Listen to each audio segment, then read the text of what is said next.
Bombay Talkies, Bombay Talkies, Bombay Talkies, Bombay Talkies. Silence, lights, sound, camera, action!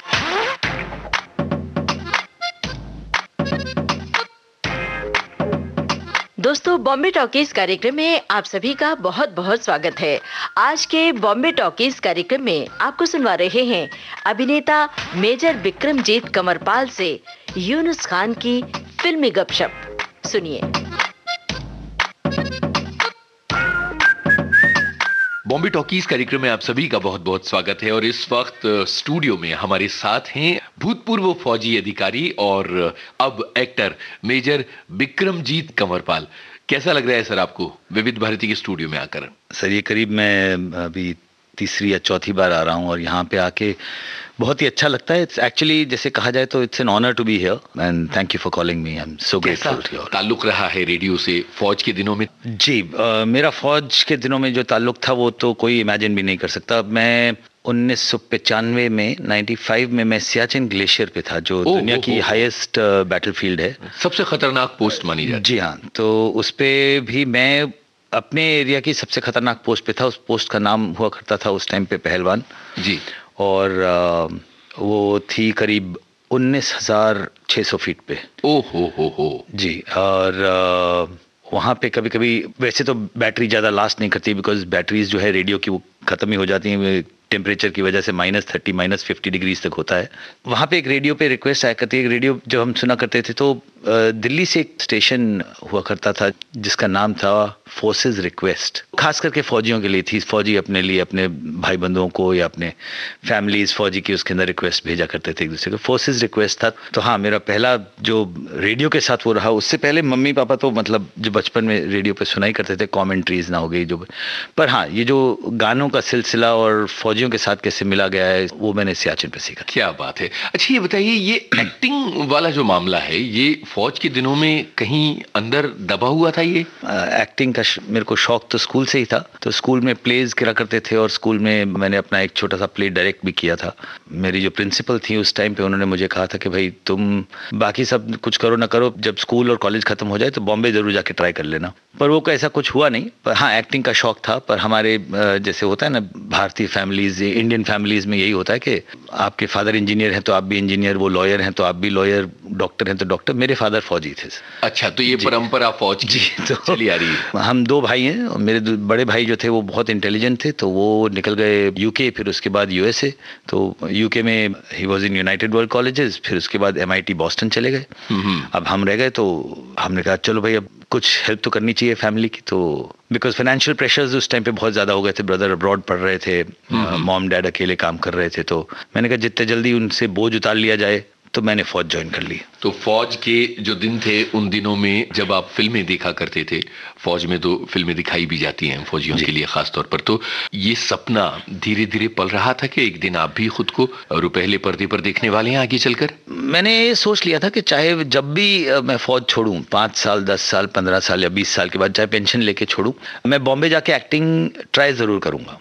इसके पीछे एक कहावत है जिसको मैं बहुत मानता हूँ कि कभी रिग्रेट नहीं होना चाहिए।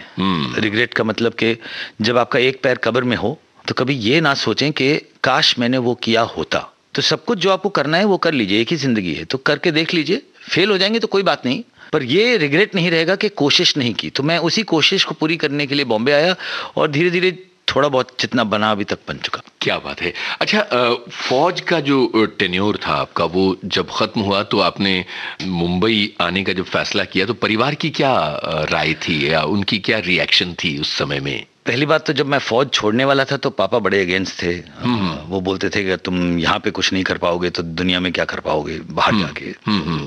हाँ, काफी विरोध थे, बट मेरे भाई साहब थे तो उन्होंने मुझे बहुत इनकरेज किया, बोले कि नहीं कोई बात नहीं। And mom was okay with it and she said चलो अगर यही किस्मत है तो ट्राई कर लो। Otherwise they were not very happy. Today they are reasonably happy with it. I think आज की तारीख में कुछ खुश हैं क्योंकि एक पहचान आपने कायम कर ली. तो जाहिर है कि आपके ऊपर एक प्रेशर था अपने आप को साबित करने का एक नए मैदान में, क्योंकि परिवार में फौज की परंपरा थी, फौज में आप चले गए और वहां तो साबित कर लिया, पर ये एक दूसरे तरह का मैदान था. जी सर, ये तो बिल्कुल ही अलग, मतलब ऐसा भी नहीं था कि आप नौकरी की तलाश में जा रहे हो. यहाँ पे जब मैंने देखा तो ये जो है actually it is the most adventurous career जिसको बोलते हैं, वो एक्टिंग का करियर होता है. क्योंकि यहाँ पे एक फ्राइडे में कहानी बदल जाती है जी. इंसान एक नॉर्मल एक्टर से सुपर हीरो बन जाते हैं, सुपर हीरो से अगले फ्राइडे में एकदम गिर जाते हैं. और ये नौकरी नहीं है, इस करियर में आपको रोज नौकरी ढूंढनी पड़ती है. बिल्कुल. जैसे मैं कहीं पे गया काम करने के लिए, डायरेक्टर ने बोला कट पैकअप. कट पैकअप मतलब आप आउट ऑफ जॉब हैं, अब नया काम आपको ढूंढना है. तो आपकी जो रोज की स्ट्रगल है, लोग मुझसे पूछते हैं सर आप इतने बिजी कहाँ रहते हैं, तो मैं कहता हूँ बिजी नहीं रहता हूँ भाई, काम करते हुए बिजी नहीं रहता हूँ, काम ढूंढने के लिए ज्यादा बिजी रहता हूँ. तो ये है. सही है. यहाँ आपकी पसंद का एक गाना सुन लिया जाए. तो पहले वो गाना जो फौज के दिनों में आपका बहुत ही पसंदीदा गाना रहा था. सर कहीं तो मिलेगी मोहब्बत की मंजिल, ये मेरे ख्याल से एक जैकी श्रॉफ की एक पिक्चर थी, ये हम सियाचिन ग्लेशियर पे बहुत सुना करते थे. अच्छा. हाँ. कहीं तो मिलेगी,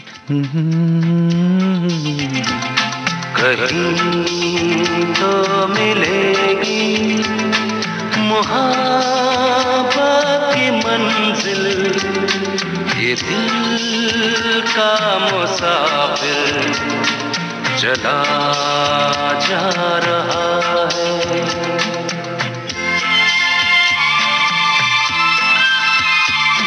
कहीं तो मिलेगी मोहब्बत की मंजिल, ये दिल का मुसाफिर चला जा रहा है. नजर में सजी है ख्यालों की महफिल, उम्मीदों का सूरज ढला जा रहा है.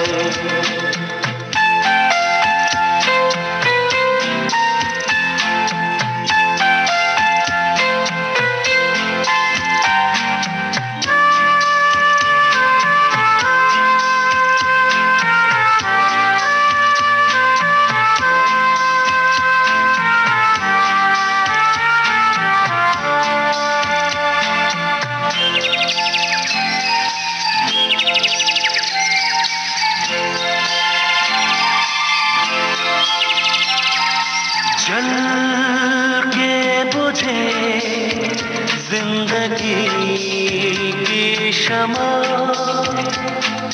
खो जाए दिन क्या पता कब कहाँ.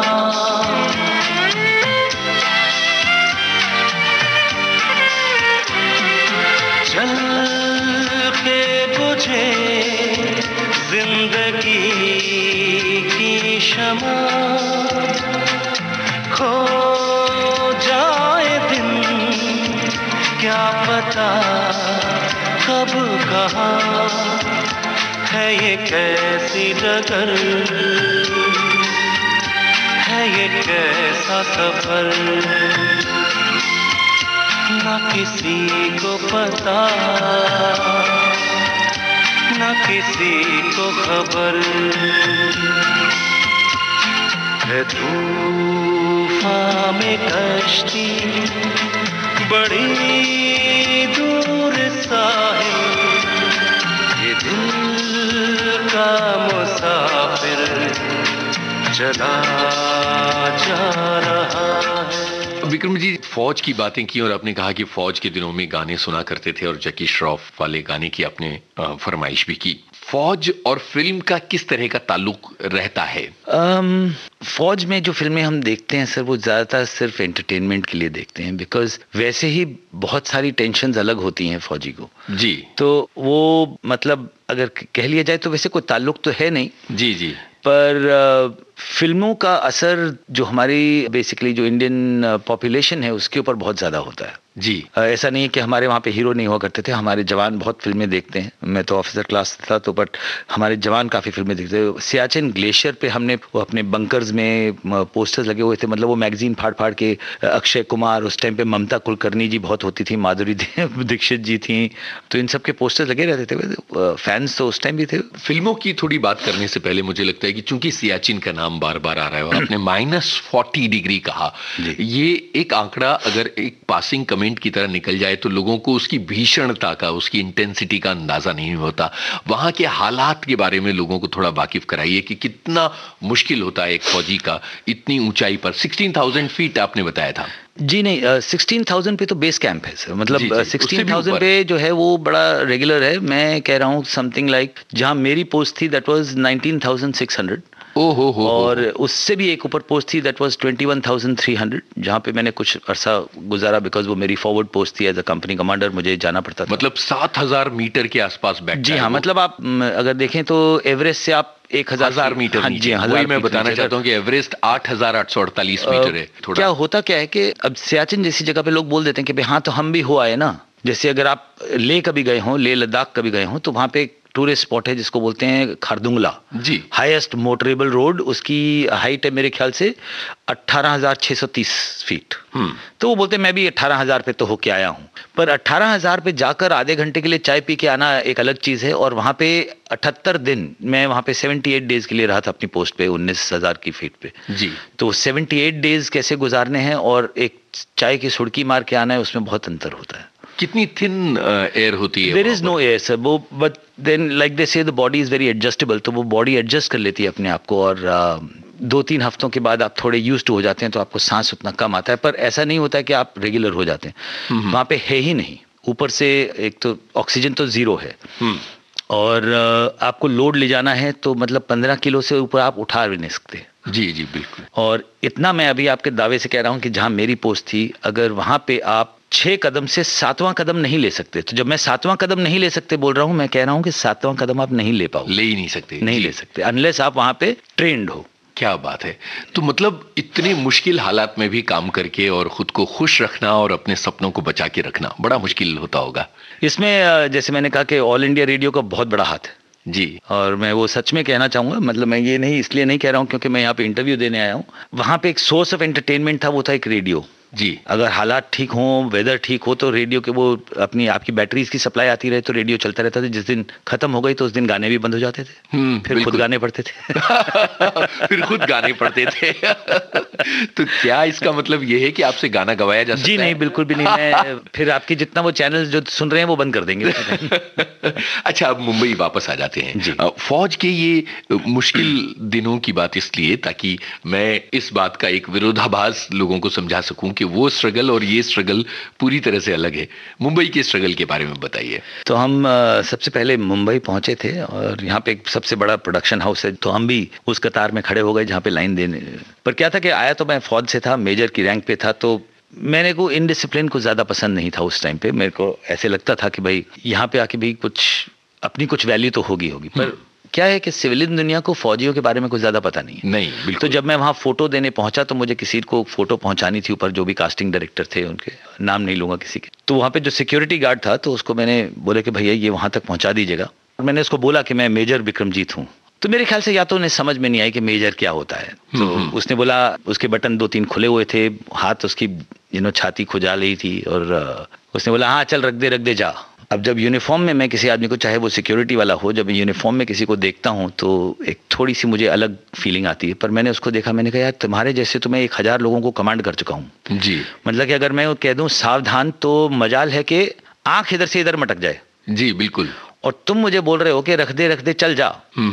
तो there is a ego clash that happened that time. तो मैं जी तो ये कर रहा था कि उसको उसी खिड़की से निकालूं, मारूं, पीटूं और वापस अंदर डाल दूं। फिर मैंने कहा भाई अगर इतना ईगो को रोकना है, अगर कुछ बनना है यहाँ पे, तो इसको तो झेलना ही पड़ेगा। उसके बाद मैंने जो उस टाइम पे महालक्ष्मी जाया करते थे हम, हमारी ऑडिशन सब महालक्ष्मी में हुआ करती थी, फेमस स्टूडियोज करके है वहाँ पे। तो पैसे तो इतने हुआ नहीं करते थे, तो मैंने ट्रेन में भी बहुत सफर किया है उस टाइम पे। जी जी।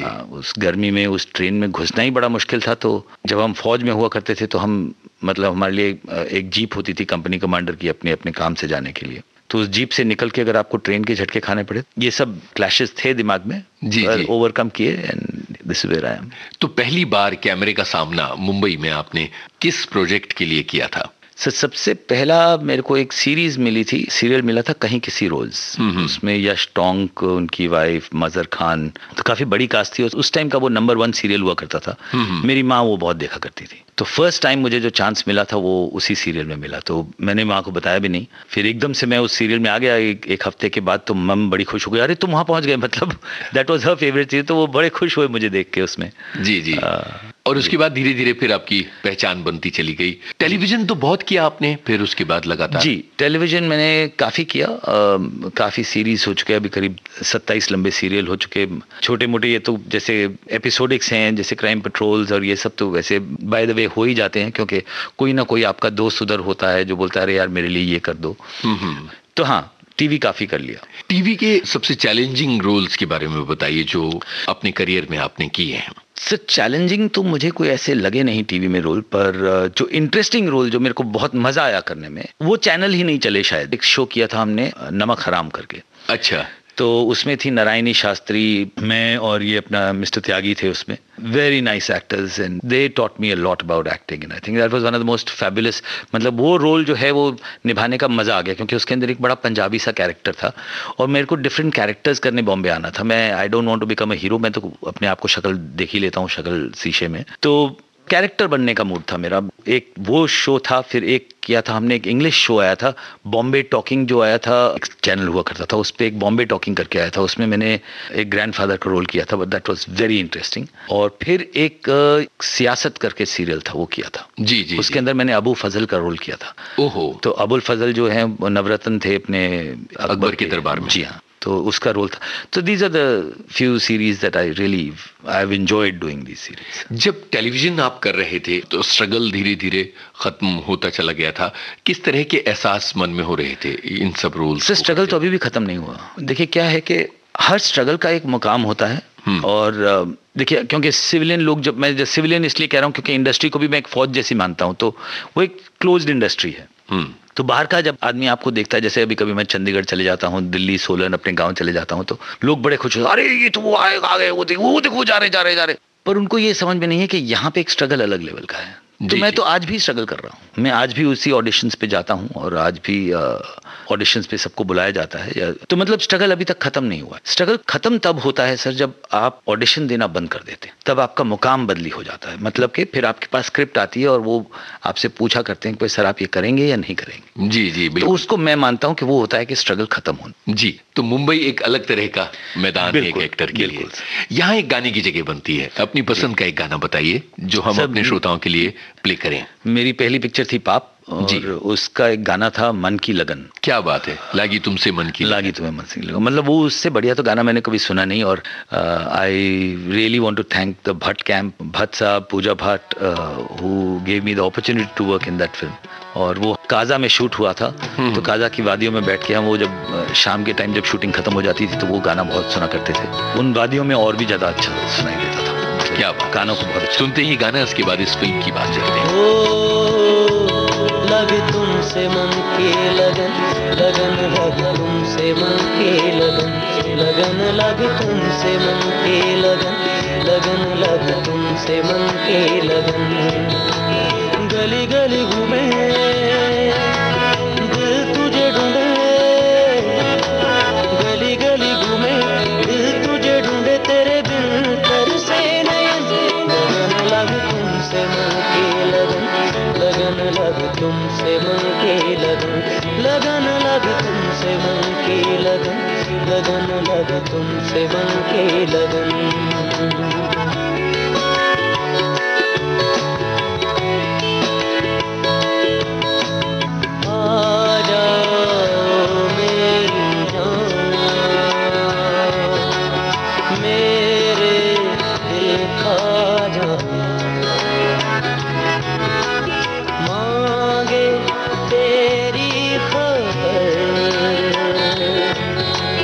ढूंढे तेरा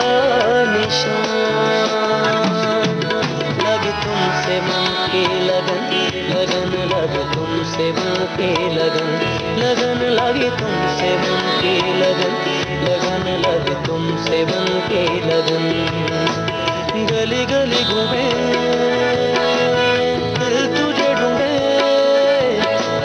गली गली घूमे दिल तुझे ढूंढे, तेरे बिन तरसे नयन। लगन लगे तुमसे मन की लगन, लगन लगे तुमसे मन की लगन, लगन लगे तुमसे मन की लगन, लगन लगे तुमसे मन की लगन।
आप फिल्म का ये गीत हमने सुना विक्रमजीत जी, मुझे ये बताइए कि ये फिल्म किस तरह से आपको मिली थी? पूजा भट्ट डायरेक्शन कर रही थी, एक बड़ी फिल्म थी, जैसा एक्साइटमेंट था? एक्चुअली में क्या था कि जब मैं बॉम्बे पहुंचा तो टीवी तो कर ही रहा था, कोशिश थी कि कोई फिल्म कर ली जाए, तो बड़े पर्दे पे देखने का शौक था। तो मुझे किसी ने पूजा भट्ट जी का नंबर दे दिया था। जी जी। अब और कुछ तो कर नहीं सकते थे, तो डर के मारे हम मैसेज कर देते थे कि अरे madam, I am major Bikramjit and I am from the army and I want to act. तो मैंने 1-2 बार मैसेज किया, पर वहाँ से कोई जवाब नहीं आया।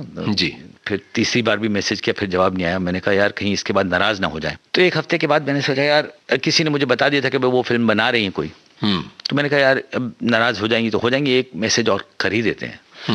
तो मैंने मैसेज कर दिया एक और। तो उसके बाद मुझे एक फ़ोन आया उनके ऑफिस से। मैं बोले आर यू मेजर बिक्रमजीत? तो बोले हाँ जी। तो बोले आप पूजा जी को बहुत मैसेज कर रहे हैं। तो मैं बोला आई एम सॉरी, बहुत I am very sorry, but you know I just want to, as a struggling actor everybody does that. तो उन्होंने बोला कि नहीं, आप एक ऑडिशन के लिए आ जाइए। तो that was my first break. तो मैं गया और वहाँ पे वो एक ही सीन का ऑडिशन था। एंड जैसे ही मैं ऑडिशन करके निकला, मुझे करीब 40 मिनट हुए थे, घर भी नहीं पहुंचा था। उनका ऑफिस था 16th रोड खार पे, और मैं वहाँ से वापस लोखंडवाला की तरफ आ रहा था, मलाड की तरफ जी। और मुझे एक मैसेज आया उस दौरान, और पूजा जी का अपने खुद का मैसेज आया, वेलकम ऑन बोर्ड। क्या बात है। तो दैट वाज अ डिलाइट। और फिर उसके करीब 1-2 हफ्ते के बाद मुझे फिर से एक फ़ोन आया कि नहीं, वो पूजा जी को चाह रहे हैं कि तुम ये वाले रोल में फिट नहीं हो रहे। तो मैं बोला लो, अभी गया ये काम से। बोले नहीं, पर एक और रोल है जिसका कोई डायलॉग नहीं है, पर वो थ्रू आउट द फिल्म है, और उसमें आप एक गुंडे हैं। तो मेरे को और भी अच्छा लगा, तो मैंने कहा ठीक है वो कर लेते हैं। तो हमारा पहला जो मेरा रोल था उसके अंदर कोई डायलॉग ही नहीं है, पर शुरुआत वहां से उन्होंने करवाई, and I am very grateful to them. उसके बाद भट्ट कैंप में आपने कुछ फिल्में की, मतलब महेश भट्ट, विक्रम भट्ट, अलग अलग तरह से उन लोगों की फिल्में, काफी फिल्में की हैं उनकी मैंने जी। जैसे क्रीचर एक फिल्म आपने की है जी, जो हॉरर फिल्म है जी। विक्रम भट्ट के साथ अपने अनुभव बताइए। इसका भी बड़ा अजीब ही कहानी थी कि विक्रम भट्ट जी के ऑफिस में मैं गया था कुछ काम से, कोई चेक लेना था या कुछ ऐसे करना था। तो विक्रम भट्ट जी उधर बैठे थे, तो ऑफिस में मैंने बोला अरे सर, आप इतनी बड़ी फिल्म बना रहे हैं क्रीचर, और उसमें मेरे लिए कोई रोल नहीं है। क्या बात है। तो वो बोले नहीं मेजर, तुम्हारे लिए कोई रोल नहीं है यार, तुम बहुत सोफिस्टिकेटेड हो, बहुत देखिए क्या है ना कि हमारे जितने रोल हैं वो सब फाइनल हो चुके हैं। हाँ। अब एक रोल बच गया है, वो एक फॉरेस्ट ऑफिसर का है, बहुत ही घटिया किस्म का, डाउन मार्केट पान चबाने वाला है वो। हाँ। तो तुम उसमें बैठते ही नहीं हो हमारी नज़र में, हमने अपनी पूरी डायरेक्शन टीम से बात कर ली है, सब कुछ हो गया है। हाँ। तो ऐसा नहीं है कि तुम्हारे बारे में सोचा नहीं था, हाँ। पर तुम उसमें बैठते ही नहीं हो और बाकी के रोल जा चुके हैं। हाँ, तो मैंने कहा सर ऐसा है कि भट्ट कैंप के प्रति मेरी जो लॉयल्टी रही है जी, उसके लिए मुझे इतना अपॉर्चुनिटी और चांस तो दे सकते हो कि मैं एक ऑडिशन दे दूं। हाँ, हाँ, तो उन्होंने बोला चलो ठीक है। उन्होंने अपने एडी को फ़ोन घुमाया, उन्होंने कहा भाई वो मेजर आए थे, उनका नंबर मेरे से ले लेना, उनका एक ऑडिशन कर लो। तो मैं ऑफिस से बाहर निकला, एक फ़ोन आ गया मुझे कि सर आप ऑडिशन देंगे।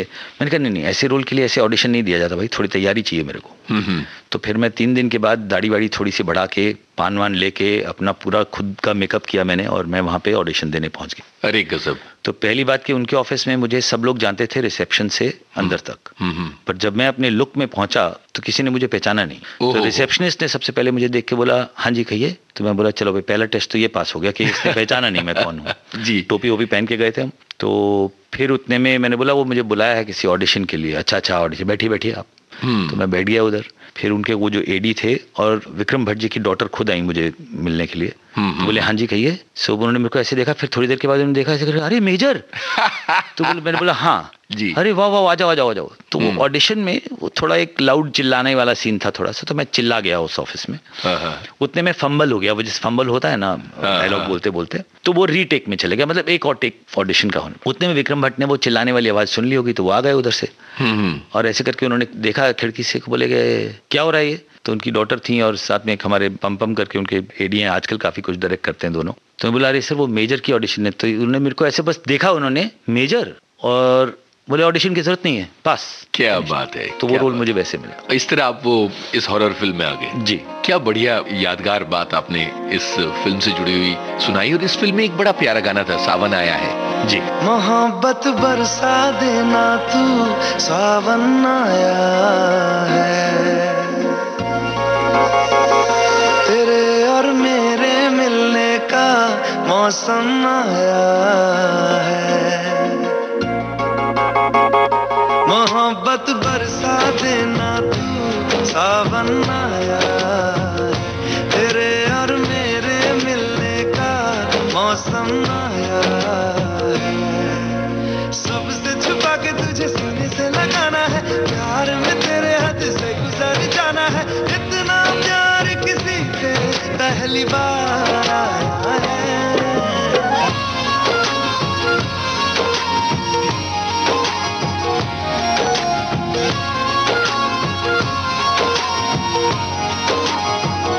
मोहब्बत बरसा देना तू, सावन आया है, तेरे और मेरे मिलने का मौसम आया है।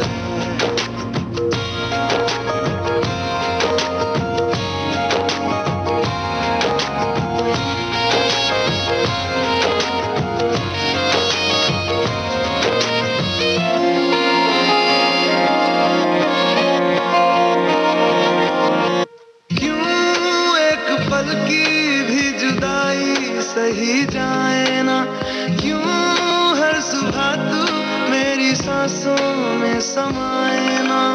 आ जाना तू मेरे पास, दूंगा इतना प्यार मैं, कितनी रात गुजारी है तेरे इंतजार में। कैसे बताऊं जज्बात ये मेरे, मैंने खुद से भी ज्यादा तुझे चाहा है।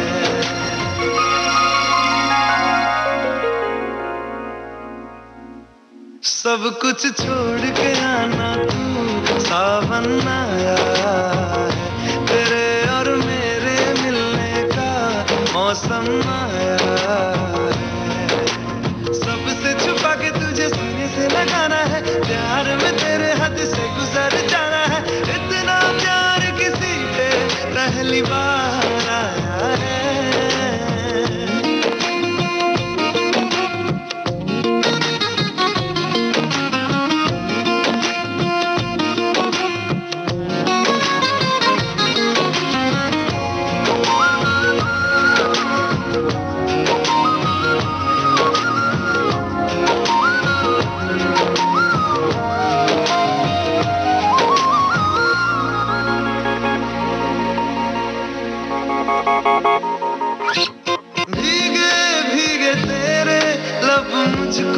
कुछ कहते हैं, दिल है खुश मेरा के ख्याल एक जैसे हैं। रोको ना अब खुद को यूं, सुन लो दिल की बात को, ढल जाने दो शाम और आ जाने दो रात को। कितना हंसी ये लम्हा है, किस्मत से मैंने चुराया।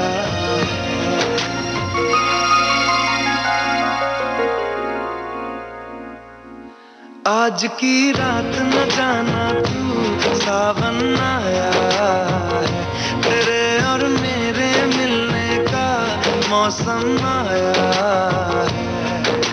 सबसे छुपा के तुझे सीने से लगाना है, प्यार में तेरे हद से गुजर जाना है। इतना प्यार किसी पे पहली बार आया है। काफी इंटरेस्टिंग डायरेक्टर्स के साथ आपने काम किया है मेजर, जैसे यश चोपड़ा जी। वो तो क्या था कि वो आर्मी फिल्म तो ऑलरेडी शूट कर ही रहे थे। हाँ। उनको एक कर्नल की जरूरत थी, तो वहां से मेरे को मैसेज आया बॉम्बे में कि भाई एक ही दिन का काम है, एक सीन है छोटा सा, और आपको बुलाया। आदित्य जी ने बोला कि आप ही आएंगे, बस खत्म हो गई बात। ओके। तो अगले दिन मैं श्रीनगर, और एक्चुअली मैं that was also to do because I have never worked with Yash ji and I he I just उनके तो रोमांस, जो वो रोमांस बना सकते थे वो कोई बना नहीं सकता। तो पहुंच गए उनके पास और एक ही टेक हुआ, फाइनल हो गया। ओके। पर उसमें शाहरुख जी जो है, मतलब he is one of the finest actors to work with. इसको बोलते हैं ना सर कि मेरे साथ पहले एक एडी रिहर्स कर रहा था। वो रिहर्सल करते हैं ना सर, जब सुपरस्टार साथ में बैठा होता है कहीं, तो हम वो डायलॉग रिहर्स करते हैं। अगर आपने देखा होगा वो एक ही लाइन है, उसमें शाहरुख कुछ बोल नहीं रहा है, वो एकदम चुप है। वो लास्ट में हाँ जी सर बोल के निकल जाता है। तो मैं उतरता हूँ सीढ़ियों से, फिर बात करते करते करते करते निकलता हूँ और कट हो जाता है। मैं वहां से आगे निकल जाता हूँ, वो शाहरुख वहीं रह जाता है। शाहरुख की एक वर्ड नहीं है उसमें। तो मेरे साथ वो जो असिस्टेंट डायरेक्टर होते हैं वो रिहर्सल करते हैं कि भाई सर ऐसे करके निकलेंगे, यहाँ से कैमरा आएगा और यूं करके। तो शाहरुख जी यश जी और आदित्य जी के साथ बैठे थे उधर, और जैसे ही उन्होंने मुझे देखा रिहर्सल करते हुए, तो उन्होंने एडी को बुलाया, बोले इधर आओ, सीन किसका है? तो बोले सर मेजर का है। तो बोले नहीं इनके साथ कौन है? बोले सर आप हैं। तो बोले तो फिर मेरे को उधर होना चाहिए ना रिहर्सल पे। अरे गजब। जी सर। और शाहरुख खुद आए उधर और उन्होंने मेरे साथ रिहर्सल किया 3 बार। मतलब कि पहली बार आए, रिहर्सल किया, और उनका कोई वर्ड भी नहीं था उसमें, उनको आने की जरूरत नहीं थी वैसे। और इतने छोटे एक्टर के लिए, वो इतने बड़ी हस्ती को आना, पर वो आए, उन्होंने रिहर्सल किया। तीसरी बार उन्होंने रिहर्सल किया, मैंने कहा सर आई एम ओके। फिर उन्होंने बोला रेडी टेक किया, और वहां से कट हुआ और मैं निकल लिया। क्या बात है। देखिए शूटिंग से जुड़ी हुई कितनी दिलचस्प बातें होती हैं, देखने का नजरिया फिर बदल जाता है। अब हम इस सीन को देखेंगे तो इस कहानी के मद्देनजर देखेंगे कि इस तरह की घटना हुई थी। चूंकि बात जब तक है जहां की हो रही है, तो इसका गाना सुने बिना हम कैसे आगे बढ़ सकते हैं? बिल्कुल। तो छल्ला सुनते हैं जी। चल्ला की लबदा फिरे, चल्ला की लबदा फिरे, यारों दा घर कहना, लोकां तो पुछदा फिरे। चल्ला हसदा फिरे, चल्ला रोंदा फिरे, चल्ला गली गली रुलदा फिरे। चले तू सबदा, चले तेरा कोई नहीं, चला गली गली रुलदा फिरे। चला की लबदा फिरे, चला की लबदा फिरे, यारों दा घर कहना, लोकां तो पुछदा फिरे। चला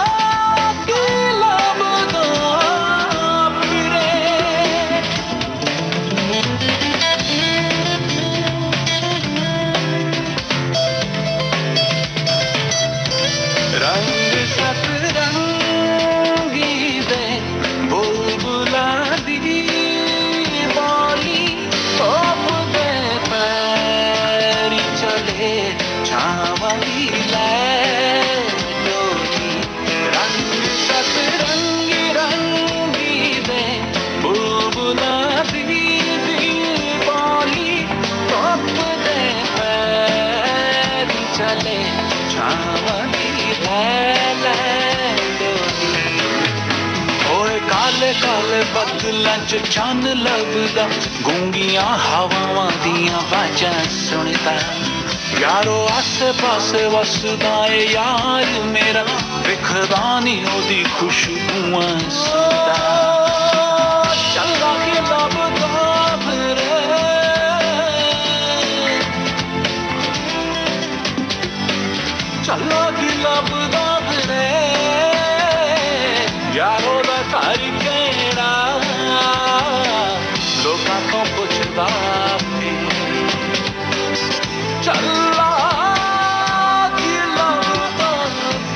देखिए, आपकी जो फिल्मों की यात्रा है मेजर विक्रमजीत, वो बड़ी इंटरेस्टिंग और बड़े अलग अलग तरह के रोल्स वाली है। एक जो पक्ष है आपका वो है प्रकाश झा की फिल्मों वाला। नहीं, प्रकाश झा के साथ मैंने इतना काम नहीं किया। वो इतने काम डायरेक्टर हैं, मतलब उनका कुछ ऑरा ही ऐसा है जो वो जो उनके साथ थोड़ी सीरियसनेस वाला मामला है, तो मैं उनके साथ कभी ज्यादा काम नहीं कर पाया। But he is a very fine director. Yes, I loved working with people like Madhur Bhandarkar. उनके साथ तो काफी सारी फिल्में। जी, उनके साथ मैं वो एक्चुअली बहुत ही अच्छे इंसान हैं। मतलब उनके साथ मैंने सबसे पहले, किसी फ्रेंड ने मुझे रेकमेंड किया तो मैंने उनके साथ पहले की थी फैशन, नहीं, सबसे पहले थी पेज 3। पेज 3। और सर पेज 3 का एक गाना तो वो तो आपको सुनना ही चाहिए। अच्छा। क्योंकि वो इस इंडस्ट्री में इतना रियल गाना है, कितने अजीब रिश्ते हैं यहाँ के। बिल्कुल। उसके बिना तो मतलब ये इंडस्ट्री ही खाली है। मतलब it is the exact meaning of this industry. जी, वो गाना बिल्कुल सुनाएंगे। पहले ये बताइए, मधुर से मुलाकात किस तरह से हुई थी आपकी? बस हम तो वो पेज 3 में किसी ने रेकमेंड किया था। अब मधुर जी जब अपनी फिल्म बनाते हैं सर, तो वो इतने रियलिस्टिक मोड पे जाना चाहते हैं। तो उस टाइम पे, because he was fresh out of the thing, Chandni Bar बना चुके थे मेरे ख्याल से, और इन्होंने बोला यार एक बहुत अपनी इंडस्ट्री को लेके फिल्म बनाई जाए, which is going to be page 3 के। इसके अंदर होता क्या क्या है वो तो किसी को पता ही नहीं है, सब बाहर की चकाचौंध देखते हैं। तो उन्होंने पेज 3 बनाई और it was a very interesting film. तो उन्होंने कहा कि भाई इसके अंदर क्या होगा, जितनी पार्टीज होंगी, पेज 3 वाली पार्टीज होती हैं तो उसमें सब एक्टर ही आते हैं ना, नॉर्मल लोग तो आते नहीं है।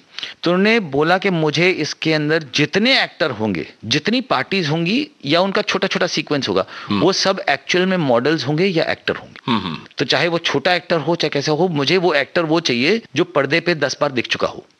तो जितने एडवर्टाइजिंग वाले थे, जितने टीवी वाले थे, इन सबको एकत्रित करके we were 63 of us. Okay जी। तो इस तरह से वहां मुलाकात हुई। फिर उसके बाद हर फिल्म में बड़ा नहीं, हो सकता है कि मैं इतना अच्छा एक्टर नहीं था, पर ऐसा नहीं हुआ आज तक कि वो कभी मुझे भूले हों। उसके बाद कॉर्पोरेट आई, फिर हीरोइन आई, फिर अभी आई थी ये मैं नाम इंदु सरकार के लिए लास्ट उन्होंने मुझे बुलाया था। तो he is always been kind and generous, और हर बार मैसेज का जवाब देते हैं मेरे को, मतलब कि he doesn't need to do that, पर वो करते बहुत हैं। बिल्कुल। तो यहाँ कितने अजीब रिश्ते हैं, कितने अजीब रिश्ते हैं। ये इससे बढ़िया गाना मैंने आज तक इस इंडस्ट्री के लिए सुना नहीं। कितने अजीब रिश्ते हैं यहाँ पे, कितने अजीब रिश्ते हैं यहाँ पे।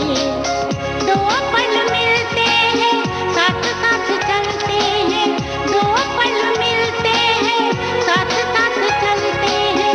जब मोड़ आए तो बच के निकलते हैं। कितने अजीब रिश्ते हैं यहाँ पे, कितने अजीब रिश्ते हैं यहाँ पे।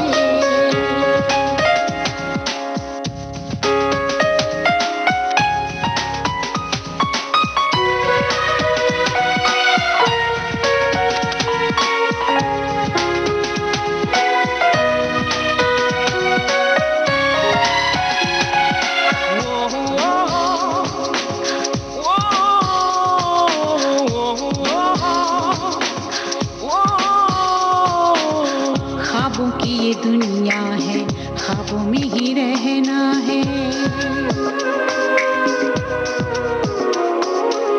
ख्वाबों की ये दुनिया है, ख्वाबों में ही रहना है। राह ले जाए जहाँ संग संग चलना है। वक्त ने हमेशा यहाँ नए खेल खेले, वक्त ने हमेशा यहाँ नए खेल खेले। कुछ भी हो जाए यहाँ बस खुश रहना है, कुछ भी हो जाए यहाँ बस खुश रहना है। मंजिल लगे करीब सबको यहाँ पे, कितने अजीब रिश्ते हैं यहाँ पे। दो पल मिलते हैं, साथ साथ चलते हैं, दो पल मिलते हैं, साथ साथ चलते हैं। जब मोड़ आए तो बच के निकलते हैं। कितने अजीब रिश्ते हैं यहाँ पे, कितने अजीब रिश्ते हैं यहाँ। आपकी जब फिल्मों की लिस्ट देखें तो उसमें काफी अलग अलग तरह की फिल्में नजर आती हैं। मुझे रॉकेट सिंह का भी नाम नजर आया, सेल्समैन ऑफ द ईयर। उस फिल्म के बारे में बताइए। Oh, that was a very, very interesting scene. I think Ranbir Kapoor is one of the finest actors that I've ever worked with. Acting wise देखा जाए, जब उनकी मैं फिल्में देखता हूँ तो that was just a I think कुछ ज़्यादा बड़ा. I wish I'd played the role which Manish played because he's a very fine actor. पर वही है कि वो चाह रह जाती है कि भाई आपने कभी बड़ा रोल नहीं किया. हाँ, लोग मुझे बहुत याद करते हैं कि भाई नहीं सर, रॉकेट सिंह में आपने बहुत अच्छा काम किया था. That is because of the director. Because जो डायरेक्टर जिस तरह से आपको डायरेक्ट कर देते हैं तो बस वही पर्दे पे आता है. और हाँ, बस अभी भी ये चाह रह गई, क्योंकि जो फिल्मों में मैंने बड़े रोल किए वो कभी चली ही नहीं.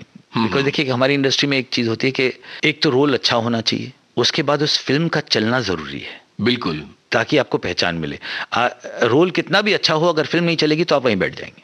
तो ये जिद्दोजहद आज तक चल रही है. तो मतलब हाँ, रॉकेट सिंह में अच्छा काम किया. Thank you so much for everything.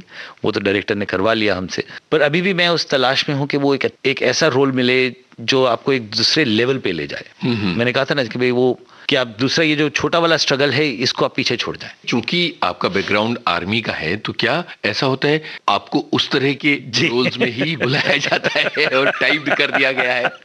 नहीं, बिल्कुल एब्सोल्युटली करेक्ट सर. मतलब आज तक मुझे सिर्फ बस यही आते हैं कि अरे सर बड़ा अच्छा रोल है, कमिश्नर ऑफ पुलिस. जी. तो ये कमिश्नर ऑफ पुलिस सुनते सुनते एक बहुत पुराने अपने एक्टर थे, हमारे जमाने के एक्टर थे, जिनका मेरे ख्याल से वर्ल्ड रिकॉर्ड है two number of police. Jagdish Raj ji. Anita Raj के. जी जी जी जी जी. तो उनका जो वो था कि भाई उन्होंने मैक्सिमम पुलिस रोल किए थे. मेरे ख्याल से उनके बाद मेरा ही नंबर आता होगा, बिकॉज हर जगह जो भी मुझे बुलाता है तो वो पुलिस वाले के लिए ही बुलाता है. फिर एक दौर के बाद मैंने वो तोड़ दिया. वो जैसे क्रीचर का रोल मैं करना चाह रहा था, मेरे को वो इमेज तोड़नी थी कि नहीं भाई ये और कुछ भी कर सकता है. यस, बिल्कुल बिल्कुल जी. जैसे प्रेम रतन धन पायो में आपने एक डिफरेंट वो किया था. जी, वो तो एक ऐसे ही पासिंग सीक्वेंस है वो. उसका कुछ कह नहीं सकते. बट हाँ, जब भी मुझे एक मौका मिलता है कि इन बड़े स्टार्स के साथ मैं काम कर सकूं, जैसे शाहरुख हो गए, सलमान, अक्षय कुमार जी के साथ मैं 2 फिल्में कर चुका हूँ. छोटे छोटे रोल हैं, हे बेबी और एक उन्होंने की थी क्या 30 मार खां. तो हाँ, मैं वो मौका छोड़ता नहीं हूँ. वो चाहे कितना भी छोटा रोल हो वो मैं छोड़ता नहीं हूँ, क्योंकि कुछ पता नहीं है कि भाई नेक्स्ट आपको कब अपॉर्चुनिटी मिलेगी. बल्कि अनिल कपूर के साथ 24 किया आपने जी, जो कि एक सीरीज थी, उसके बारे में बताइए. बहुत ही गजब कहेंगे. मतलब उनकी एनर्जी लेवल्स को मैच करना बड़ा मुश्किल है. Anil Kapoor ji at that time I think he was 60 और समथिंग. उनका एनर्जी लेवल तो हमसे 10 गुना आगे है. And he looks younger than me. He's 10 years older to me, but he looks younger than me. Energy level, उनका जो पैशन है वो उसको एक शॉट को सही देने का वो अजीब ही है. बिकॉज मैं देख रहा था कि एक शॉट था जहाँ उनको सीढ़ियों से नीचे लेके आते हैं ये लोग, और उसमें बहुत स्ट्रगल है उनकी. वो चिल्लाते हैं और वो सब करते हैं. वो शॉट खुद उन्होंने करीब 3 बार दिया हो, जब डायरेक्टर ने ऑलरेडी ओके कर दिया था. एंड अभिनय is a very very good director. I mean उनके साथ मैं कितनी सारी टीवी कमर्शियल्स कर चुका हूँ. अच्छा. विज्ञापन बहुत सारे कर चुका हूँ, बिकॉज वो बेसिकली एड डायरेक्टर. तो एड डायरेक्ट करते हैं वो. पर ये 24 जब ये कर रहे थे तो उनके ओके करने के बावजूद आई मीन अनिल कपूर जी अपने ही लेवल पे हैं. वो उनका लेवल मैच करना बहुत ही मुश्किल है. And is a very fine man. Very क्या बात है. यहाँ एक गाना सुना जाए जी, फिर आपकी एक और फिल्म की बात मैं करूंगा. हाँ, तो बताइए यहाँ कौन सा गाना होगा? अब एक पुराने गाने पे चले जाते हैं जो एक मेरे फेवरेट्स में से होते हैं. बिल्कुल बिल्कुल. जिंदगी का सफर है ये कैसा सफर. सफर फिल्म का ये गाना सुनते हैं. जिंदगी का सफर है ये कैसा सफर, कोई समझा नहीं, कोई जाना नहीं.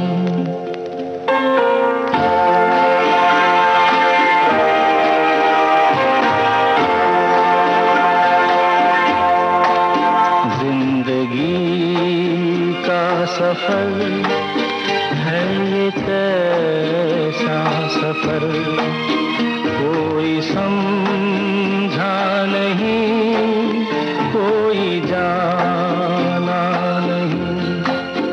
है ये कैसी डगर, चलते हैं सब मगर, कोई समझा नहीं, कोई जाना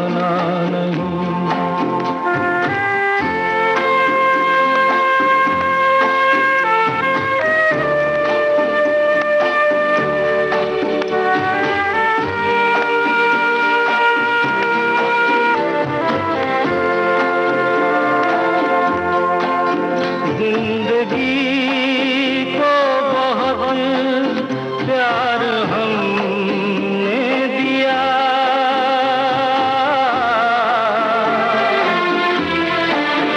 मौत से भी मोहब्बत निभाएंगे हम, रोते रोते ज़माने में आए मगर हंसते हंसते ज़माने से जाएंगे हम।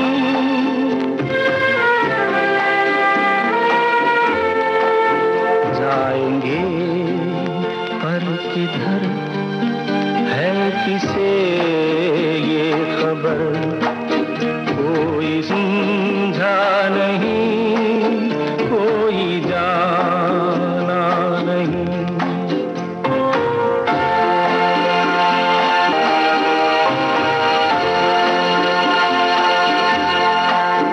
ऐसे जीवन भी हैं जो जिए ही नहीं,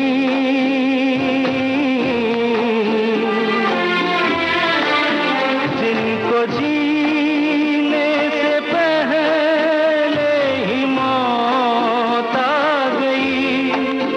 फूल ऐसे भी हैं जो खिले ही नहीं, जिनको खिलने से पहले फिजा खा गई।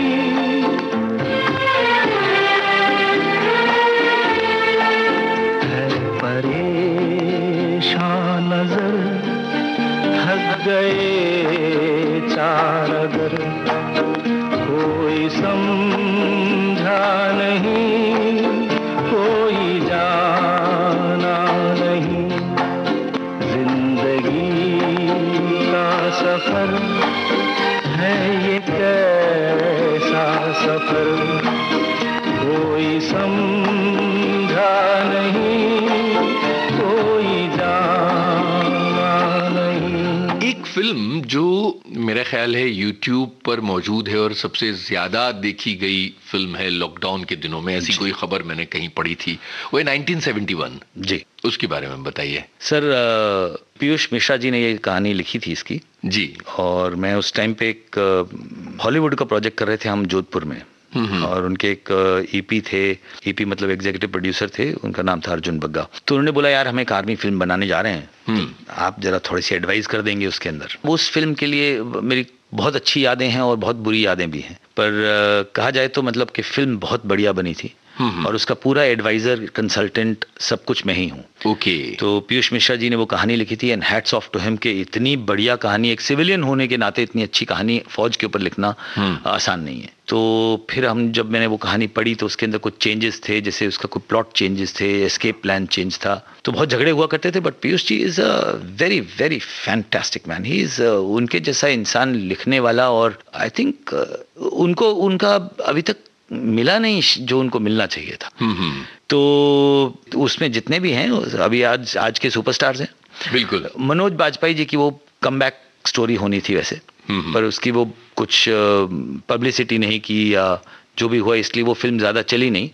और अब ये YouTube पे आप देख ही रहे हैं कि इसके ओवर 20 मिलियन हिट्स है मेरे ख्याल से। जी जी, काफी ज्यादा देखी जाती है वो फिल्म। But it's a fabulous story and it is so real कि chief of the army staff ने सागर साहब को एक चिट्ठी लिखी थी कि this is the finest army film I have seen ever since independence. क्या बात है, वाह। तो इतने अच्छे प्रोजेक्ट के साथ आप जुड़े रहे और उस फिल्म को जी, एक उसका मैंने सबका ट्रेनिंग, जैसे मनोज बाजपेयी, अपना कुमुद मिश्रा, दीपक डोबरियाल, सबकी ट्रेनिंग मैंने की, सारे जूनियर आर्टिस्ट की ट्रेनिंग मैंने की, उनकी ड्रेसेस देखना, क्या सीन्स होने हैं। कई बारी तो अमृत सागर जी मेरे को माइक पकड़ा देते, बोलते थे कि अच्छा तू अरेंज कर, फिर मैं आके देखता हूँ कैसे करना है।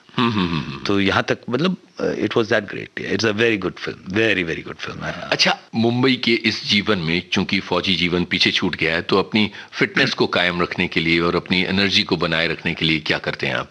सर फिटनेस तो कुछ रही नहीं, पर हाँ हाँ थोड़ा फौज में जब थे 97 मतलब कि 2000 तक तो जिम्स हमने सुने ही नहीं थे कि जिम क्या होते हैं। जब मैं फौज छोड़ के दिल्ली आया तो मुझे पता चला भाई जिम क्या होता है। वहाँ पे एक छोटा सा किसी ने खोला था। तो देखिए फौज में जो फिटनेस लेवल है वो अलग दौर की है। मतलब वहाँ स्टैमिना और मेंटल रोबस्टनेस या मेंटल ताकत ज़्यादा रखनी पड़ती है। यहाँ पे बॉडी बनाना एक अलग चीज़ है। वो हाँ थोड़ा सा अपने आप को फिट रख लीजिए, पर ऐसा नहीं है कि मोटों के लिए रोल नहीं है या पतलों के लिए रोल नहीं है, सबके लिए रोल है।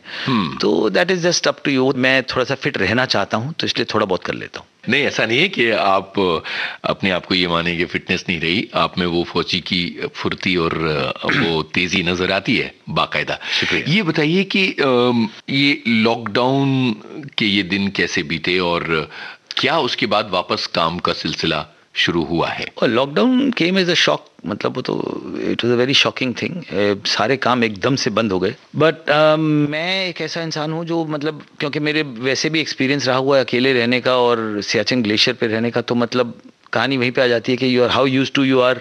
तो मैं अपने घर पे ही बड़ा खुश था। बहुत काम थे जो पेंडिंग रह गए थे ज़िंदगी में, जो मतलब मैंने सोचा था नहीं कभी बिस्तरे के नीचे से कबाड़ निकालूंगा, ये करूंगा वो करूंगा। और उसी दौरान मैंने एक अभी ये जो एक फौजी फिल्म है वो लिखी है और जिसके लिए मैं प्रोड्यूसर ढूंढ रहा हूँ। तो होपफुली कोई प्रोड्यूसर एक्टर मिलेगा तो कहानी बनाऊंगा। वो कहानी है हमारे कश्मीर वैली के ऊपर, जो हमारे जवान वहाँ पे सर्विस कर रहे हैं तो वो किस दौर से गुजरते हैं उनके ऊपर ये कहानी लिखी है। और एक शॉर्ट फिल्म लिखी है मैंने, जो भी वो बनाने की कोशिश में हूँ। शॉर्ट फिल्म है कोविड के ऊपर ही, क्योंकि जब मैंने इरफान जी के बारे में सुना था तो इरफान जी की मदर मर गए थे और वो कोविड के टाइम उनको दफनाने भी नहीं जा पाए बिकॉज देवर नो फ्लाइट्स। तो उसी के लिए कुछ रियल इंसिडेंट को लेके और कुछ पर्सनल इंसिडेंट्स को लेके मैंने एक शॉर्ट स्टोरी लिखी है। I hope I find a producer for that also. अगर हो जाएगा तो बड़ी अच्छी बात है। तो इसका मतलब ये है कि कैमरे के आगे से कैमरे के पीछे की तरफ जाने की यात्रा शुरू होने वाली है? जी सर, वो तो 2 साल पहले शुरू हो गई थी। मैंने सियाचिन के ऊपर एक पूरी कहानी लिखी हुई है जी। और वो 2 साल से ट्राई किया, पर वो बहुत महंगी फिल्म थी। तो मैं समझता हूँ कि प्रोड्यूसर बोले कि भाई इतनी महंगी फिल्म आपके हाथ में कैसे दे दें, क्योंकि मैंने डायरेक्शन इससे पहले नहीं किया था। पर इसीलिए ये अभी छोटी एक फिल्म लिखी है जो कश्मीर के ऊपर है और देखते हैं आगे की जर्नी कैसी रहेगी। जी, हिमाचल से आपका ताल्लुक है। सोलन बहुत खूबसूरत इलाका है। हाँ, ये सिविलाइजेशन और पॉपुलेशन ने अभी उसको इतना भर दिया है कि वो एकदम कंक्रीट जंगल। अगर आप मैं आपको दूर से उसका एक शॉट देखेंगे तो वो बॉम्बे और उसमें कोई फर्क नजर नहीं आएगा। जी जी जी जी। तो किस तरह की यादें वहाँ की घाटियों से जुड़ी हुई? सर वैसे मैं पढ़ा भी लॉरेंस स्कूल सनार का हूँ। अच्छा अच्छा, वाह। तो साथ ही में है, सोलन के साथ ही में था। तो पढ़ाई मेरी लॉरेंस स्कूल सनार की है। तो पहाड़ों से बहुत मेरा लगाव है। एंड जैसे कि अभी बॉम्बे आ चुका हूँ तो यहाँ पे भी मेरी एक ही उम्मीद है, अगर जिस दिन मैं पहली फिल्म साइन कर लूंगा तो यहाँ से अपना घर बार बेच के मैं लोनावला चले जाऊँ। मुझे वादियाँ बड़ी अच्छी लगती हैं, पहाड़ों की वादियाँ। और हिमाचल तो पूरा ऑन फुट, हम जब स्कूल में थे तब से ट्रैकिंग करते आ रहे थे। तो हिमाचल पूरा घुमा हुआ है ऑन फुट। वहाँ की यादें ही कुछ अलग हैं सर। जी, आपने कहा कि जो तेजी से जो तरक्की की आंधी आई है उसने वहाँ की जिंदगी और पहाड़ों और हरियाली पर असर डाला है।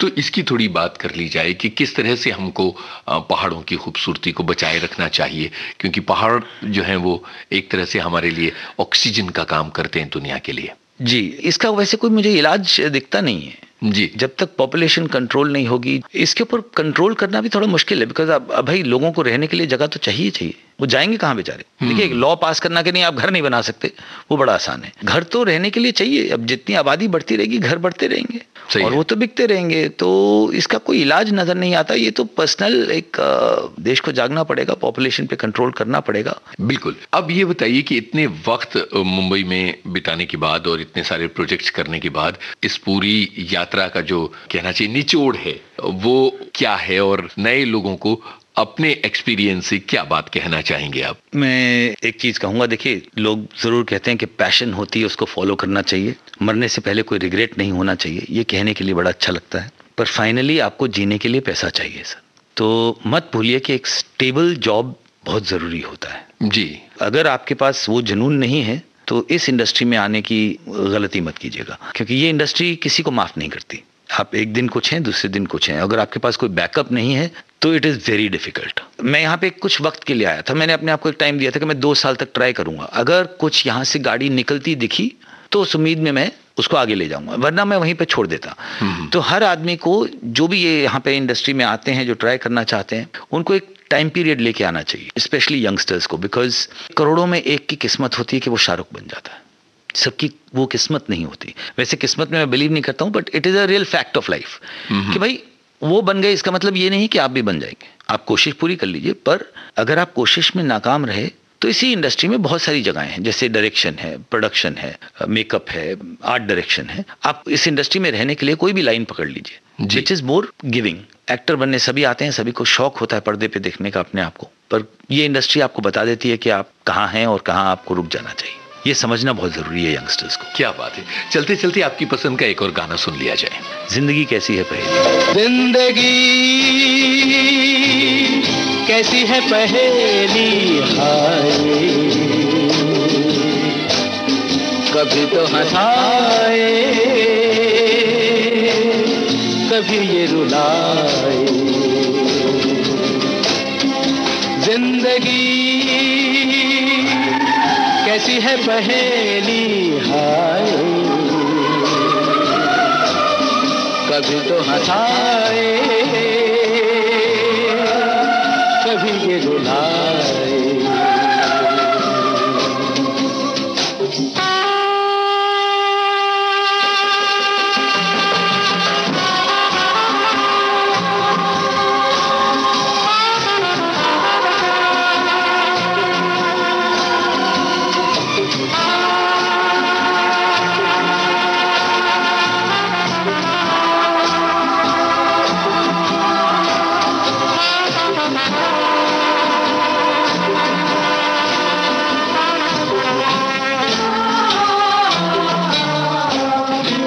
भी देखो मन नहीं जागे, पीछे पीछे सपनों के भागे।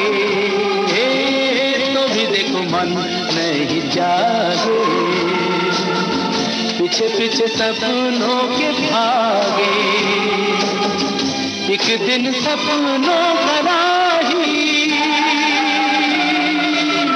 चला जाए सपनों से आगे कहाँ। जिंदगी कैसी है पहेली, हाय कभी तो हंसाए, कभी ये रुलाए।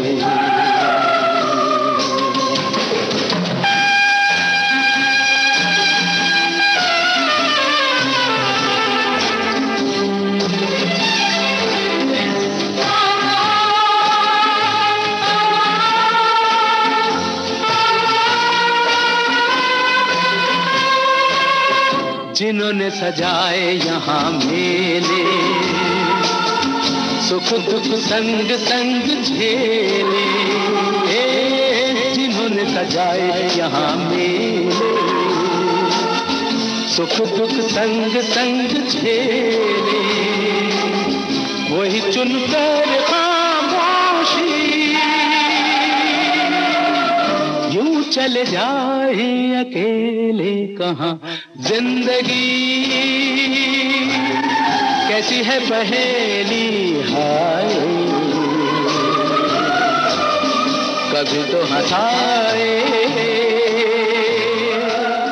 कभी ये रुलाए। मेजर बिक्रमजीत जी, आप विविध भारती के स्टूडियो में आए और बहुत बेबाकी से आपने अपनी जिंदगी की कहानी सुनाई, अपनी फिल्मों के एक्सपीरियंसेस बताए। बहुत बहुत शुक्रिया बॉम्बे टॉकीज कार्यक्रम में शामिल होने के लिए। Thank you so much sir, बहुत बहुत धन्यवाद। बॉम्बे टॉकीज कार्यक्रम में आप सुन रहे थे अभिनेता मेजर बिक्रमजीत कंवरपाल से यूनुस खान की फिल्मी गपशप। तकनीकी सहयोग तेजश्री शेट्टे का था। विविध भारती की ओर से इस कार्यक्रम के प्रस्तुतकर्ता जुबैर खान।